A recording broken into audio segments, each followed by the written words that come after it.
पासून आभार व्यक्त करतो। दोन्हीही टेली आणि प्रिंट मीडियाचे सर्व सन्माननीय पत्रकार आमच्या विनंतीला मान देऊन आले। मागच्या 3 दिवसामध्ये मी केलेलं जे वक्तव्य होतं त्या वक्तव्याला एक वेगळं वळण देण्यात आलं आणि ते वक्तव्य पार महाराष्ट्रामध्ये आणि देशामध्ये वेगळ्या वेगळ्या प्रसार माध्यमातून गाजलं। स्वाभाविक आहे, माझं वक्तव्य आपल्या माध्यमातून एवढ्या महाराष्ट्र आणि देशभरात पोहोचलं आणि मला आपण एक नवी ओळख निर्माण केली, त्याबद्दल आपले सगळ्यांचे आभारच आहेत। मी एक सुशिक्षित नागरिक आहे आणि मी माझं केलेलं प्रत्येक वाक्य अभ्यास करून बोलतो। काल आणि परवा म्हणजे जर मागचे 2 दिवस पकडलं, अतिउत्साही आमच्या महाविकास आघाडीच्या प्रतिनिधींनी, महाविकास आघाडीच्या पदाधिकाऱ्यांनी, महाविकास आघाडीच्या प्रतिनिधींनी जे काही लोकांनी पत्र लिहिले, काही लोकांनी बाईट दिल्या, काही लोक मित्रपक्षाचे पण आमचे आले आणि ते म्हटले राष्ट्राध्यक्षांना बोलून घ्या आणि त्यांनाच रस्ता करायला लावा। तर या सगळ्यांचे उत्तर मला द्यावंशी वाटले, कारण की ते गरजेचं होतं। मुद्दा क्रमांक 1, मी माझ्या स्टेटमेंटवर ठाम आहे। माझं वाक्य होतं की अमेरिकेच्या राष्ट्राध्यक्षांच्या कार्यपद्धतीमुळं डांबराची उपलब्धता देशामध्ये कमी झालेली आहे आणि त्यामुळं रस्त्यांना ज्या गतीने काम पूर्ण करणं आवश्यक आहे त्या गतीने ते पूर्ण होत नाहीत। मग लोक म्हटले, काही लोकांना दुर्दैवाने कळालं नाही, तर त्यांच्या माहितीसाठी मी सांगतो। माझ्याकडे पूर्ण कागदाचं बंडल आहे, मी तुम्हाला ते शेअर करू इच्छितो। युद्ध सुरू झालं फेब्रुवारी 2026ला, जेव्हा अमेरिकेने पहिल्यांदा इराणवर हल्ला केला। युद्ध सुरू केलं हे अमेरिकेने आणि त्या युद्धाचा निर्णय घेतला अमेरिकेच्या राष्ट्राध्यक्षांनी। आपल्या देशामध्ये डांबर जवळपास 90 लाख मेट्रिक टन ही रिक्वायरमेंट आपल्या देशामध्ये आहे डांबराची। त्यापैकी 50% म्हणजे 45 टन हे आपल्या देशामध्ये ऑइल रिफायनरीमध्ये तयार होतं आणि 45 ते 50% हे आपण इम्पोर्ट करतो। आणि ज्या देशातून इम्पोर्ट करतो, इराक, UAE, इराण, बहरीन या 5 देशांपैकी 99% या 5 देशांमधून आपण बिटुमेन म्हणजे डांबर इम्पोर्ट करतो। मार्च 2025ला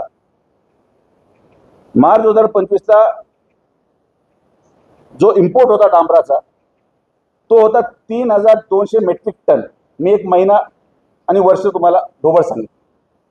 मार्च 2025ला जे डांबर इम्पोर्ट करण्यात आलं ते होतं 3200 मेट्रिक टन। मार्च 2026 म्हणजे युद्ध सुरू झाल्याच्या 1 महिन्यानंतर ते इम्पोर्ट झालं 700 मेट्रिक टन। 78% डांबराच्या आयातीमध्ये, इम्पोर्टमध्ये घट झाली या युद्धाच्या निर्णयामुळे। हा रेकॉर्ड मी तुम्हाला सादर करेल, तुम्हाला फाईल घेऊन जायची तुम्ही घेऊन जाऊ शकता। 1/2/2026ला डांबराचा रेट होता 48,000 रुपये प्रति मेट्रिक टन। युद्ध सुरू होण्याच्या दिवशी 1/2/2026ला डांबराचा रेट होता 48,000 रुपये मेट्रिक टन। 10/7/2026 म्हणजे साधारण आपण आत्ताच्या ऑगस्ट महिन्याचा डांबराचा रेट आहे 83,652 मेट्रिक टन प्रति मेट्रिक टन। म्हणजे 71% डांबराच्या किमतीमध्ये वाढ झाली अवघ्या 2.5 महिन्यामध्ये, जर आपण पूर्ण प्रवास पाहिला तर। हे फक्त मी डांबराचं इम्पोर्ट सांगतो। यामध्ये सगळ्यात महत्त्वाचा पुरावा तुम्हाला पाहिजे असेल तर केंद्र सरकारने आपल्या नगर मनमाड किंवा जेवढे रस्ते या ठिकाणी चालू आहेत, डांबराची उपलब्धता कमी झाल्यामुळे, डांबराचं आयात कमी झाल्यामुळे आणि क्रूड ऑइल जे आपल्या इंडियाचे ऑइल रिफायनरीज आहेत ज्यामध्ये 44% डांबर तयार केलं जातं, त्या रिफायनरी क्रूड ऑइलवर चालतात। या क्रूड ऑइलचं देखील आयात कमी झाल्यामुळे स्वतः रेट रिवाइज करून त्यांनी दिला. जे मी तुम्हाला रेट सांगितले हे नॅशनल हायवेचं इंडियन गव्हर्नमेंट ऑफ इंडियाचं पत्र आहे की एखादा व्यक्ती एखादा कॉन्ट्रॅक्टरचा रस्ता करत असेल तर 1/2/2026 त्याच्या जर डांबरेची किंमत त्या रस्त्यामध्ये 48,000 रुपये धरली असेल तर त्याला 16/4/2026 पर्यंत 82,000 रुपयेची वाढ द्यायला मान्यता केंद्र सरकारने दिलेली आहे. याचं कारण काय की डांबराची मूळ आयात कमी झाली, डांबराचे दर वाढले, डांबराची उपलब्धता कमी झाली, म्हणून चालू रस्त्यांचे प्रकल्प जरी वर्क ऑर्डर ही अगोदर झाली असेल तरी सुद्धा 48,000 रुपये प्रति मेट्रिक टन रेट धरून वर्क ऑर्डर झाली नगर मनमाडची. मात्र त्याला परवानगी ही आज 82,000 रुपये प्रति मेट्रिक टनची परवानगी त्याला वाढीव केंद्र सरकारचं अधिकृत नॅशनल हायवे अथॉरिटी ऑफ इंडियाचं हे पत्र आहे. हे तुम्ही कॉपी घेऊ शकता की कशी डांबराच्या रेटची वाढीची परवानगी केंद्र सरकारने दिली. जे टीका टिप्पणी माझ्यावर झाली की मी असं काहीतरी बोललो आणि काहीतरी बॉम्ब फुटला आणि फार वक्तव्य फार बेफान होतं, मी तुम्हाला स्टँडर्ड न्यूजपेपरचे आर्टिकल देतो. हे आहे article the guardian.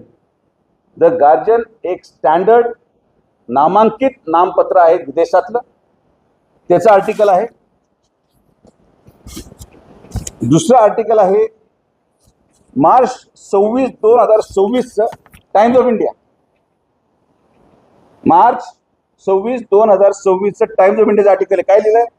Iran war hits supply of bitumen holds up Gurgaon Pataudi Rewari highway. इराणच्या युद्धामुळं जो गुडगाव रेवारी हायवे आहे तो पूर्णपणे बंद झाला डांबराच्या उपलब्धता न झाल्यामुळे. हे टाइम्स ऑफ इंडियाचं आर्टिकल, मी म्हणत नाही. त्यानंतर इंडियन एक्सप्रेसचं आर्टिकल आहे, तारीख आहे 14 जून 2026. How war in West Asia is taking a toll on India's road construction push. How war is taking a toll on India's road infrastructure push. Indian Express 14 June. 6 April 2026 Times of India. Bitumen shortage slows down highway projects across. Times of India जूनचं 2026. May 28, 2026 Times of India. Bitumen shortage halts new Panchkula Chandigarh connecting road construction. Times of India मे 28, 2026. म्हणजे मी तुम्हाला दर महिन्याचं एक article times of इंडियाचं जे लेख लिहिला गेला आहे.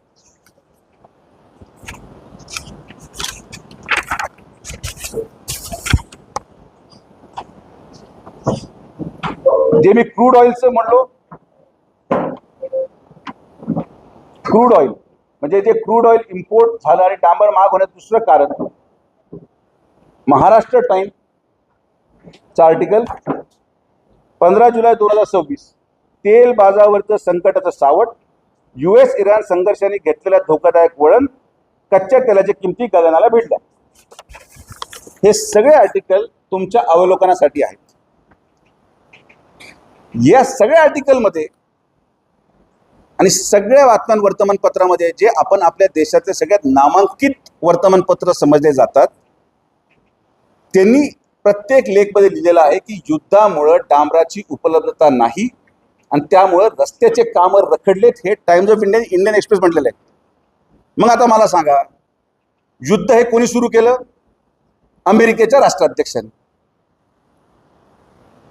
चूक बरोबर हे सांगण्यासाठी मी इथं नाही. इराणची चूक होती का नाही एवढा मोठा माणूस मी सांगायला नाही. पण ज्या पद्धतीने स्टेट ऑफ हॉर्मुझला वारंवार बंद केलं जातंय, युद्धाला पूर्णविराम दिला जातो, लगेच सकाळी मिसाईल टाकली जाते, परत युद्ध सुरू होतं. इंडियाची एक स्वतः मोठी शिप या युद्धाच्या झळामध्ये मिसाईल अटॅकमध्ये बुडालेली आहे. आणि मग अशा प्रकारे धरसोड धोरण, लोकांच्या जीवाशी खेळणं, आणि आपण घेतलेल्या निर्णयाचा परिणाम हा आपल्या वेगळ्या देशांवर कसा होईल याचा न विचार करणारा माणूस काय असतो हे मी माझ्या वाक्यात सांगितलेलं आहे. तर जे आमचे मित्रपरिवार ज्यांना माझा शब्द कळाला नाही, जे आज पत्र लिहित सुटलेत, त्यांना म्हणा पत्रामध्ये डांबराची मागणी करू नका, पत्रामध्ये युद्ध थांबवा असं पत्र जर लिहिलं असतं तर जास्त फायदेशीर झालं असतं. जे आमचे काही महाविकास आघाडीचे खासदार असतील, आमदार असतील, जे म्हणजे ट्रम्पपर्यंत विषय गेला, त्यांना माझी विनंती आहे की आज तुम्हाला कुठलंही काम नाही, तुमचे 30-35 आमदारच आहेत, जनतेने तुम्हाला नाकारलेलं आहे, निदान मोकळ्या वेळामध्ये तुम्ही पेपर वाचत चला. मी इंग्रजीचे जरी दिले असतील तरी मराठीचे पण पेपर माझ्याकडे आहेत, ज्याला कदाचित अडचण असू शकते. म्हणजे स्वाभाविक आहे, काही लोकांना नाही वाचता येत, तर ते मराठी पेपर वाचू शकतात. दोन्ही वाचता येत नसतील तर मग आता कधी कधी लोकप्रतिनिधी पीए त्यांच्यापेक्षा हुशार असतात, त्यांना वाचायला सांग. मी बोललेलं एक एक वाक्य सत्य आहे. माझं स्टेटमेंट मी पूर्णपणे डिफेंड करू शकतो. आणि हो, आज वाढत्या डांबराच्या किमतीला देशाचे सगळे रस्ते आणि त्यामध्ये नगर मनमाड एक, हा पण देशामधल्या रस्त्याचा नॅशनल हायवेचा एक प्रकल्प म्हणून या सगळ्या रस्त्यांचं संत गतीचं काम, मटेरियल उपलब्धतेचा कामाचा दोष हा मी अमेरिकेच्या राष्ट्राध्यक्षांनाच देतो. यामध्ये माझ्या स्टेटमेंटमध्ये कुठंही बदल होणार नाही. मी माझ्या वक्तव्याशी ठाम आहे. पुराव्यानिशी मी मीडिया पुढे, आपल्या सगळ्यांपुढे हे मांडलेलं आहे. न्यूज आर्टिकल्स तुम्ही तुमच्याकडून घेऊन जाऊ शकता. आणि माझ्या समाधानासाठी आज देशामधलं सगळ्यात मोठं आर्टिफिशियल इंटेलिजन्सचं ॲप मोबाईलवर ChatGPT आहे. ChatGPT AIच्या टेक्नॉलॉजीचा वापर करत प्रत्येक मोबाईलवर ChatGPT आहे. तुम्ही फक्त एवढं जरी टाईप केलं की American president versus bitumen availability in India, जे उत्तर ChatGPT देईल त्याच्यावर तो विश्वास ठेवा की ChatGPT काय म्हणतं, कशामुळं म्हणतं. तर हे वर्तमानपत्र जे जुन्या काळात, जुन्या म्हणजे युद्ध सुरू झाल्यापासून जे डांबराची उपलब्धतेबाबतीत स्पष्टीकरण दिलंय, ते स्पष्टीकरण मी आपल्या पुढं मांडू इच्छित होतो. मी यासाठी मला मांडणं आवश्यक नाही. मी कुठल्याही पक्षाच्या लोकप्रतिनिधीला उत्तर देणं बंधनकारक लागत नाही, ना कुठल्या खासदाराला, ना कुठल्या आमदाराला. माझं उत्तर देय हे जनतेसाठी आहे. मी आमच्या देशाचे प्रधानमंत्री माननीय नरेंद्र मोदींच्या नेतृत्वामध्ये काम करतो. आमच्या राज्याचे मुख्यमंत्री माननीय देवेंद्र फडणवीस साहेबांच्या नेतृत्वामध्ये काम करतो. आणि मला अभिमान आहे अशा नेतृत्वाचा की अशा संकटाच्या परिस्थितीमध्ये देखील डांबराची उपलब्धता करून आजही नगर मनमाड जवळपास 60% पूर्ण करण्यात आलेलं आहे. हे केंद्र सरकारचं यश आहे, राज्य सरकारचं यश आहे. हे मला मुद्दामून आवर्जून सांगायचं. स्टेटमेंट करण्यापूर्वी जे लोक विरोधात हव्वा करू राहिले माझ्या स्टेटमेंटचा, त्यांना मी आवर्जून सांगतो की अभ्यास करत चला, देशात काय चाललंय हे वाचा आणि मग माझ्या टीकेला तुम्ही उत्तर द्यायला पात्र आहात. मुद्दा 2, जो दारूचा विषय मी मांडला तो आपण मार्मिकतेने मांडतो, तर तेच चुकीचं स्टेटमेंट आहे हे मी मान्य करतो. तेवढ्यापुरतं त्या स्टेटमेंटप्रती मी दिलगिरी व्यक्त करतो. ते स्टेटमेंट मी मागही घेतो. आपण तसं म्हणतो की यार हे इतकं टेन्शन वाढलं, हा कधी काय करल, की माणूस टेन्शनमध्येच आता बेफान झालेला आहे किंवा टेन्शनमध्येच गोंधळ आहे, त्यामुळे कदाचित जास्त घ्यायला लागला की काय, असं आपण मार्मिकतेमध्ये बोललो. पण न्यूज काय केली, alcohol intake increases due to Trump, खासदाराचं विधान. मी असं म्हटलो का? आपण मार्मिकतेत म्हणतो की हा माणूस इतका विचित्र आहे की या माणसाच्या रोजच्या स्टेटमेंट बदला पाहिजे. जे घेणारे लोक होते त्यांचं डोकं सुन्न झालंय आणि ते कदाचित जास्त घ्यायला लागले की काय, असं बोललो. पण जाऊ द्या, ते मार्मिकता लोकांना लक्षात आली नसेल तर ते स्टेटमेंट मागायला तयार आहे. मात्र नगर मनमाड रस्ता याची होणारी दिरंगाई यासाठी कुठं ना कुठंतरी युद्ध जबाबदार आहे. आणि युद्धाची सुरुवात ज्यांनी केली ते अमेरिकेचे राष्ट्राध्यक्ष माननीय डोनाल्ड ट्रम्प हे देखील जबाबदार आहेत. या माझ्या स्टेटमेंटवर मी कायम आहे. आपण सर्वजण आलात, सगळ्यांचे मनापासून आभार. तुम्हाला लागणारे सगळे कागदपत्र माझ्याकडे आहेत, सगळे आर्टिकल तुम्ही आपल्या वाचनासाठी घेऊन जाऊ शकतात. मला अपेक्षित आहे आणि सगळे सुज्ञ लोक आहात, कारण की तुम्हीच एक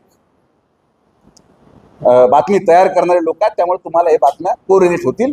आणि एक प्रत मी जे आमचे काँग्रेसचे पदाधिकारी आहेत ज्यांनी काल ट्रम्प तात्यांना पत्र लिहिलं, मराठीमध्ये लिहिलं, त्यांना मी हे सगळे आर्टिकल आम्ही आमच्या आदरणीय कैलास बापूंचे जुने सहकारी आहेत ते, तर बापू हे सगळे वर्तमानपत्राची कॉपी त्या काँग्रेसच्या पदाधिकाऱ्यांकडे पोच करा की बाबांनो वाचत चला आम्ही काय लिहितो काय म्हणतो.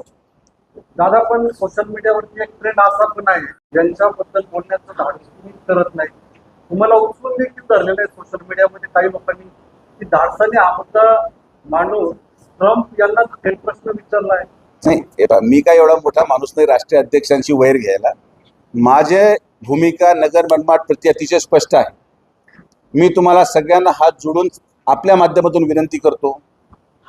माझं एकच म्हणणं आहे, मी मान्य करतो कामामध्ये दिरंगाई झाली, मी मान्य करतो कामाच्या क्वालिटीमध्ये थोडीफार फेरफार आहे, जिथं रस्ते केले काही ठिकाणी ते खचले आहेत, हे सगळ्या गोष्टी मी मान्य करतो. कॉन्ट्रॅक्टर माझा नातेवाईक नाही. मी जशी जबाबदारी घेतो की मी याच्याकडूनच हा रस्ता पूर्ण करून घेईल, थोडं संयम धरा. तसंच आम्ही जे पत्रव्यवहार करतो, आमच्या राहत्यामध्ये अनेक नेते आहेत, अनेक म्हणजे एक दोनच आहेत जे 4-4 पानाचं पत्र केंद्र सरकारला पाठवतात, चौकशी लावा, गुन्हे दाखल करा. मला यांना हा प्रश्न आहे, जे आंदोलन करतात मला त्यांना हा प्रश्न आहे की जशी मी जबाबदारी घेतोय रस्ता यांच्याकडून चांगल्या दर्जाची पूर्ण करून घ्यायची, तशीच हा जर पळून गेला तर मग हा रस्ता हे करून घेणार आहेत का, याचं उत्तर पण या लोकांना देणं बंधनकारक आहे. आणि मला वाईट या गोष्टीचं वाटतं की आज या रस्त्यासाठी भांडणारा लढणारा जो माणूस पडलाय, ज्याच्या ऍक्च्युली नियमात किंवा ज्याला हा रस्ता करण्यासाठी कुठलंच दायित्व आज लागत नाही, कारण की मला लोकांनी पाडलेलं आहे, मी पराभूत झालोय. ज्याला लोकांनी निवडून दिलं त्याचं दायित्व मी पूर्ण करतोय, ही माझी नैतिकता आहे. कारण की हा जिल्हा माझा परिवार आहे आणि या जिल्ह्यामध्ये प्रत्येक व्यक्तीला होणारा त्रास हा माझा त्रास आहे. एका निवडणुकीने ना कोणी माझी होतंय ना एका निवडणुकीने कोणी संपतंय. ही निवडणूक पुन्हा होणार आणि 2029ला आदरणीय प्रधानमंत्र्यांच्या नेतृत्वामध्ये लागणारा निकाल आपल्या समोर राहील. मला काय कोणावर व्यक्तिगत टीका टिप्पणी करायची नाही, पण निवडून दिलेले लोकप्रतिनिधींनी हात उचलल्यामुळे आज पडलेल्या माणसाला हे काम हाती घ्यावं लागतंय, हे सगळ्यांनी लक्षात घेतलं पाहिजे.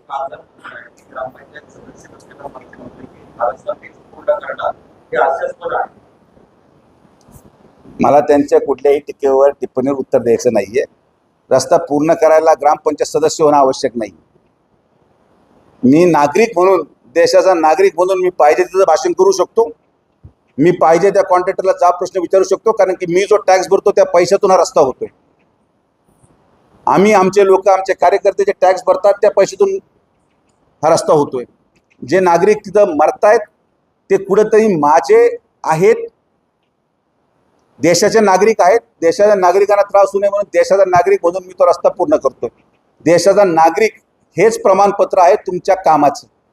पदावर असलं म्हणजे सगळं होतं आणि मी त्यांना उत्तर देऊ शकतो, पण आजची प्रेस ती नाहीये. ते काय फार काळ राहणार नाही त्या पदावर, हे पण तुम्हाला सांगतो. आम्हाला सगळे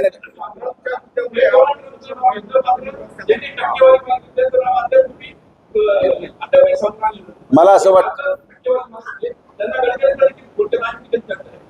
ही चर्चा, मला वाटतं गडकरी साहेबांना जर काही तुम्ही विचारलं तर ते सांगतील की कोणी हा रस्त्यासाठी टक्केवारी मागितली, गडकरी साहेबांनी कोणाला दिल्लीला बोलून घेतलं आणि कोणाला लास्ट वॉर्निंग दिली की जर तुम्ही टक्केवारी मागितली तर रस्ता मी बंद करेल. याचं उत्तर माझ्या मते गडकरी साहेब स्पष्टपणे देऊ शकतील.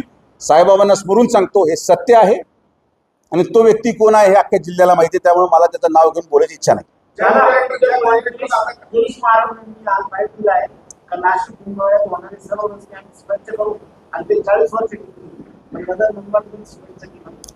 माझी आता विनंती आहे की पहिले डांबर पडू द्या, एकदा हे सगळं काम संपू द्या. आम्ही आहोत, आमचा प्रयत्न आहे आणि आपण निश्चित त्याचं कॉन्क्रिटीकरण हाती घेऊ. शहरा भागातले रस्ते कॉन्क्रिटीकरण करण्यामध्ये आणि हायवे पूर्ण कॉन्क्रिटीकरण करण्यामध्ये फार मोठा फरक आहे. तरीसुद्धा आज डांबराने हा रस्ता पूर्ण करून घेतल्यानंतर 10 वर्ष मेंटेनन्स या टेंडर क्लॉजमध्ये 10 वर्ष DLP डिफेक्ट, बरं तुम्ही ज्यांचा उल्लेख केला खासदार, DLPचं फुल फॉर्म तरी विचारा, डिफेक्ट लायबिलिटी पिरियड. 10 years या कॉन्ट्रॅक्टरकडे आहे. 10 वर्षामध्ये एक जरी खड्डा पडलं तर त्याला ते पूर्ण करून देणं बंधनकारक राहील.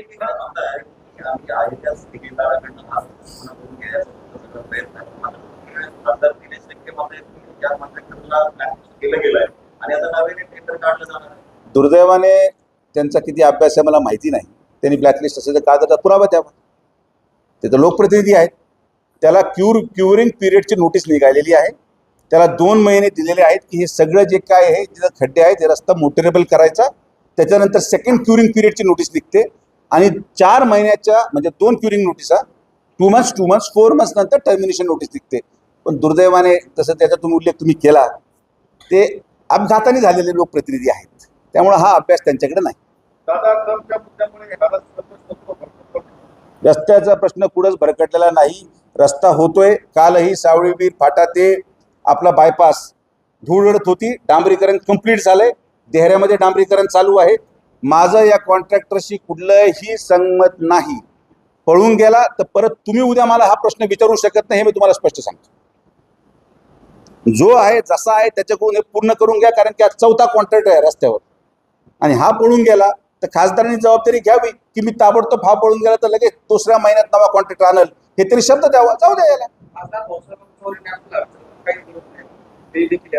आता ते महायुतीमध्ये आल्यामुळे त्यांचं माझं वाक्य आणि त्यांचं वाक्य मीच त्यांच्या वतीने बोलतो समजून घ्या.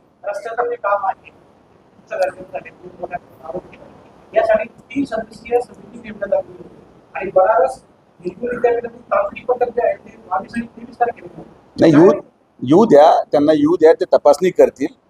काही भागामध्ये जे मटेरियल वापरलं गेलं त्याच्यामध्ये काही तफावत आढळली मी मान्य करतोय ना. मी म्हणत नाही की रस्ता पूर्ण दर्जेदार होऊ राहिला. काही ठिकाणी चुकीचं आहे. पण तुम्ही सगळे एक गोष्टीचं प्रश्नाचं उत्तर देऊ नाही राहिले की कोलारपासून झालेला आत्तापर्यंत शिर्डीपर्यंतच्या रस्त्यामध्ये कुठेही तुम्हाला अडचण आली का? कुठेही तुम्हाला अडचण दिसली का? हेच तुम्हाला सांगायचा प्रयत्न करतो की जिथं लोकप्रतिनिधी स्वतः रस्त्यावर उतरून रस्ता करतोय, जिथं जनता त्यांना सहकार्य करते, जिथं ठेकेदाराला पण आपण सपोर्ट केला पाहिजे. आता मी जर म्हटलं असतं की माझं काय काम आहे, त्यांनी स्वतः या रस्त्यात आम्ही स्वतः आमचे कार्यकर्ते उभं राहून डायव्हर्जन करतायत. या रस्त्यावर इतकी तकलीफ होती, आम्ही स्वतः राऊंड घेतला, ट्रॅफिक जाम बंद केली, सावळीचा फ्लायओव्हरचं काम होतंय, हे जमिनीवर उभं राहून करावं लागतं. तर आमचे कार्यकर्ते समर्थ आहेत, आम्ही सक्षम आहोत. दुर्दैवाने तिकडं घाई गडबड केल्यावर जे पूल तुटले, जे फोटो तुम्ही दाखवले की पूल तुटलेत, त्या पुलाचा क्युरिंग पिरियड 28 दिवस आहे. 28 दिवसामध्ये 4 दिवसात त्याच्यावर ट्रॅफिक सोडल्यावर तो तुटणारच आहे. आणि मी परत सांगतो की मी हे सगळं का भूमिका मांडतोय. हे जे तुम्ही वाक्य वापरले मी ग्रामपंचायत सदस्य नाहीये आणि तरी सुद्धा असं म्हणतोय, नाही, हे जे तुम्ही त्यांचं स्टेटमेंट वापरलं, तुम्ही हे पहा, हे स्टेटमेंट जिल्ह्याच्या एका कोपऱ्यापासून दुसऱ्या कोपऱ्यापर्यंत वाक्य कॉमन राहणार. कारण की स्क्रिप्ट लिहिणारा एकच आहे, वाचणारे वेगळे वेगळे. स्क्रिप्ट हे जे वाक्य तुम्ही स्क्रिप्टमध्ये मांडलं ही स्क्रिप्ट एकच आहे, फक्त वाचणारे वेगळे वेगळे. आता इकडून बोललं, एक इकडून बोललं, उद्या परवा तिकडून बोलल. तर हे स्क्रिप्टेड लोक आहेत. मला कुठलंही काम, आणि मी तुम्हाला आवर्जून सांगतो, मी रस्त्यावर उभं राहिल्यानंतर लोक माझ्याकडे आले प्रश्न घेऊन तर मी ते सोडवणार. तुमच्याकडे लोकच गोळा होणे ती माझी चूक आहे का? तुमच्या प्रति लोकांना भावना नाही तर माझी चूक आहे का? आज पत्रकार महोदयांना, बरं मी ग्रामपंचायत सदस्य नाही, मग एवढी मोठी प्रेस का आली? मला तर काहीच किंमत नाही असं धरून चला 2 मिनिटासाठी. मग तुम्ही सगळे का आले? कारण की कुठं ना कुठंतरी तुम्हालाही विश्वास आहे की करतील तर हेच करतील, दुसरे कोणाचं काम नाही. नाही आता त्यांना डोनाल्ड ट्रम्प जाऊ द्या, आता तो विषय सोडून.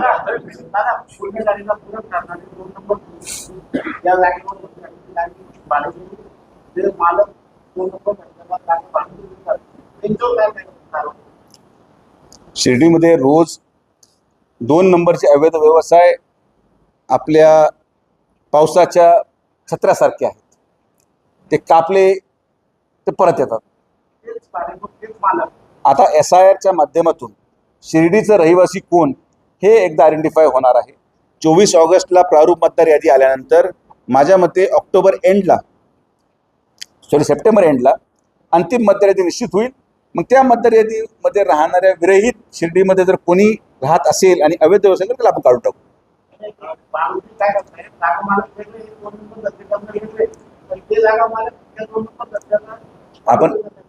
आपण कारवाई करत आहोत. शिर्डी मोठा आहे, आपण विकास पण करतोय. हे पथ विक्रेत्याच्या मधल्या काळात बंद झाले. या सगळ्या गोष्टी लक्षात घ्या की पुढं तरी जेवढं एक मानवीय दृष्टिकोनातून आम्ही करू शकतो तेवढं आम्ही करतोय. पुढे चुका आमच्याकडे होत असतील तुम्ही आमच्या निदर्शनास आणून द्या, आम्ही कारवाई करू. हा पूर्ण नगर जिल्ह्यातील नागरिक जनता जी आहे पाठिंबा द्यायला आता काय स्टेटस आहे आणि बॉटम लाईन का? आत्ता स्टेटस हेच आहे की काम चालू आहे. तुम्ही जर पाहिलं सावळीर फाटा ते 200 मीटरचा पॅच हा खराब दिसतो आता तुम्हाला झालेला, कारण की डांबर टाकल्यावर प्रचंड मुसळधार पाऊस तेवढाच एक दिवस पडला. इथून तर कोल्हार पुलापर्यंत जेवढा रस्त्याचा ओव्हरले झालाय तो रस्ता अतिशय चांगल्या पद्धतीने टिकून आहे. याच्या पुढं राहुरीपासून पुलापासून तर आज देहऱ्याचं जे काही ओव्हरले होतं त्याला डांबरीकरण करण्यात आलं. डांबराची उपलब्धता आता जास्त प्रमाणात होते. हळूहळू डांबराची उपलब्धता झाल्यावर रस्ता पूर्ण होणार आहे. पण जर आपण कदाचित संयम नाही ठेवला, कदाचित ब्लॅकलिस्ट केलं किंवा त्याला टर्मिनेट केलं, टर्मिनेट करायला 2 मिनिटं लागतात, आंदोलन करायला 2 मिनिटं लागतात, रस्ता रोको करायला 2 मिनिटं लागतात. रोज महिनाभर आढावा घेऊन आपले कर्मचारी ठेवून रस्ता पूर्ण करून घ्यायला फार कष्टाची काम. कारवाई केली मात्र यासाठी राजकीय ओळख असते, राजकीय पाठबळ आहे, त्यामुळे तो मेन गुटक्याचा जो आका आहे तो सत्र मोठा नाही. मला माहित नाही आका कोण आहे गुटक्याचा, पण मी माहिती घेतो. तुम्ही मला आता सांगितलं तर मी निश्चित आकाला पण पकडू. आका खतम करेन. सर मला अशी विनंती सगळ्यांना की जी एक बाजू तुम्ही मांडली आणि स्टेटमेंट जे हेडलाईन झालं की ट्रम्पमुळे नगर मनमाड रखडला, असं त्याचा अर्थ नाहीये. या युद्धामुळं जे राष्ट्रीय अमेरिकेच्या राष्ट्रीय अध्यक्षांनी जे युद्ध लादलं या विश्वावर, मी लादलंच म्हणणार. कारण की जेव्हा इराकवर हल्ला झाला तर तुम्ही कधी डॉक्युमेंटरी पाहिली असेल बीबीसीची, तर ज्या देशांनी कधीही एकदाही अमेरिकेविरोधात कुठलंही कारस्थान केलं नव्हतं त्या देशावर अमेरिकेने हल्ला केला. तर हे लादलेलं युद्ध आहे ज्याचा परिणाम आपल्या देशाच्या गोरगरीब लोकांना सहन करावा लागतो. तरी सुद्धा आम्हाला विश्वास आहे की आमचे प्रधानमंत्री सक्षम आहेत, मला विश्वास आहे की आमचे मुख्यमंत्री सक्षम आहेत, मला विश्वास आहे की महायुती राज्यामध्ये सक्षम आहे. या प्रश्नाचा तोडगा काढून द्या. हे जेव्हा यांना जे आमचे काही जे मित्रांनी पत्र पाठवलंय, पुढच्या नगरपंचायतीला जेव्हा हे उभे राहतील कदाचित तोपर्यंत जर पोहोचलं तर त्याच्यावर थोड्या मतं मागू शकतील ते कदाचित, माहित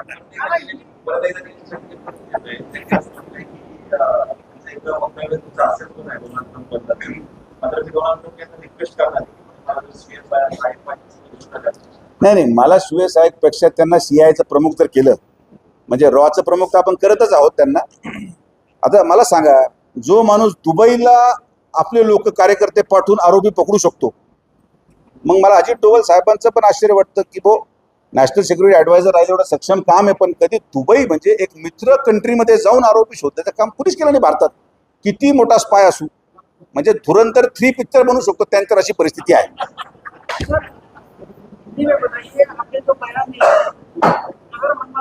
हे पहा, शिर्डीच्या पतविक्रेत्या संदर्भात मला वाटतं की नगराध्यक्ष, उपनगराध्यक्ष आणि मुख्य कार्यकारी अधिकारी हे साधारण सोमवारी सकाळी पत्रकार परिषद घेतील आणि ते त्याच्यावर भाष्य करतील.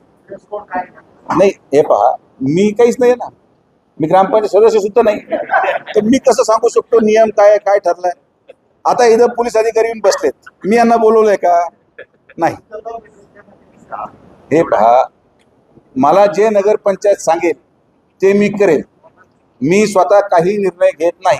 मी ग्रामपंचायत सदस्य नाही, मी कुठल्या पदावर नाही, मी कुठल्या संवैधानिक पदावर नाही, मी कुठली मीटिंग घ्यायचा अधिकार नाही. मी कुठं बसलोय? सरकारी गेस्ट हाऊसवर. एक माजी खासदार या नात्याने मला शासनाच्या नियमाप्रमाणे गेस्ट हाऊस वापरायला परवानगी आहे. परिपत्रक माझी खासदार गेस्ट हाऊस वापरायला, शिर्डीचं परिपत्रक पत्रकारांना देऊन टाका की गेस्ट हाऊस वापरायला माझी खासदारला परवानगी. मी येऊन गेस्ट हाऊसवर बसतो. आता लोक गोळा झाले, लोकांचं ऐकायचं आणि माझ्या हस्ते एखाद्याचं काम होत असेल तर होऊन द्यायचं. मी कधी नगरपालिकेच्या ऑफिसमध्ये गेलो नाही, मी तहसीलमध्ये गेलो नाही, मी प्रांत कार्यालयात गेलो नाही, मी कोणत्या नगरसेवकाच्या मीटिंगमध्ये बसलो नाही. मला माझा संवैधानिक अधिकार पूर्णपणे माहिती आहे. मी आमच्या मित्रांना सांगतोय, मी तरी बंद खोलीत बसतोय म्हणून तुम्हाला कमीत कमी काही थोडंफार लोक नमस्कार तरी घालतात. मी जर रस्त्यावर मंडप टाकून मीटिंग घ्यायला लागलो तर काही लोकसुद्धा त्यांच्याकडे शिल्लक राहणार नाहीत. त्यामुळं कायदा सुव्यवस्था राहावी, ट्रॅफिक जाम होऊ नये, सामान्य माणसाला त्रास होऊ नये म्हणून मला संविधानिक माझी खासदार या पदाला जे जागा वापरायला परवानगी आहे त्या जागेत मी माझं घर मांडलेलं आहे. त्यामुळे इथंच पत्रकार परिषद आणि इथंच मिटिंग घेतली. या व्यतिरिक्त मी पुढे तुम्हाला सापडणार नाही. धन्यवाद. आपण सगळेजण आलात. Thank you so much.